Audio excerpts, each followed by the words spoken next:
ನಿರ್ದೇಶಕ ಪ್ರೇಮ್ ನಿಜವಾಗ್ಲೂ ಬಹಳನೇ ಕಣ್ಣೀರ್ ಹಾಕ್ತಾ ಇದ್ದಾರೆ. ಮತ್ತೆ ಎಂತೆಂತ ಜನರು ಹೊಗಳಿದ್ರು ಅವರೆಲ್ಲ ಈಗ ಬೈತಾ ಇದ್ದಾರೆ ಪ್ರೇಮ್ ಅವರಿಗೆ.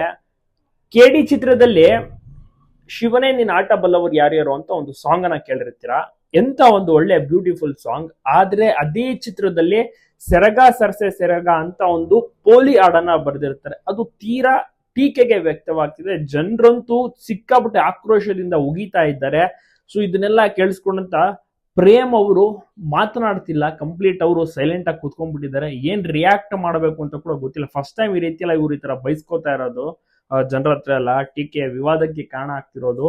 ರಕ್ಷಿತಾ ಅವರು ಇದಕ್ಕೆ ಎಂಟ್ರಿ ಕೊಟ್ಟು ಸಮರ್ಥನೆಯನ್ನು ಸ್ವಲ್ಪ ಮಾಡ್ಕೋತಾರೆ. ಹಿಂದಿ ಹಾಡು ಕಂಪ್ಲೀಟ್ ಆಗಿ ಬ್ಯಾನ್ ಆಗಾಯ್ತು, ಕನ್ನಡ ಹಾಡನ್ನ ಹಾಗೆ ಬಿಟ್ಟಿದ್ದಾರೆ. ಬಟ್ ಜನರು ಎಲ್ಲರೂ ಕೂಡ ಬೈತಿರುವಂತ ಕಾರಣ ಎಸ್ ನಾವು ತೆಗ್ದಾಕ್ತಿವಿ, ಕಂಪ್ಲೀಟ್ ಲಿರಿಕ್ಸ್ ಏನಿದೆ ಎಲ್ಲವನ್ನೂ ಕೂಡ ಚೇಂಜ್ ಮಾಡ್ಕೋತೀವಿ ಅನ್ನುವಂತ ಒಂದು ಮಾತನ್ನ ರಕ್ಷಿತಾ ಅವ್ರು ತಿಳಿಸ್ತಾರೆ. ಪ್ರೇಮ್ ಅವರೆಲ್ಲೂ ಕೂಡ ಮಾತನಾಡಿಲ್ಲ, ಬಟ್ ಅವರು ಕಣ್ಣೀರಾಗ್ತಾ ಇದ್ದಾರೆ ಅಂತ ವಿಚಾರ. ಯಾಕೆಂದ್ರೆ ಇಷ್ಟೊಂದೆಲ್ಲ ಟೀಕೆ ದೇಶಾದ್ಯಂತ ಎಲ್ಲರೂ ಕೂಡ ಬೈತಾ ಇದ್ದಾರೆ ಅಂದ್ರೆ ಲೆಕ್ಕ ಹಾಕಿ ಎಷ್ಟು ಪ್ರೇಮ್ ಅವರ ಮೇಲೆ ಕೋಪವನ್ನ ತೋರಿಸ್ತಾ ಇರ್ಬೋದು.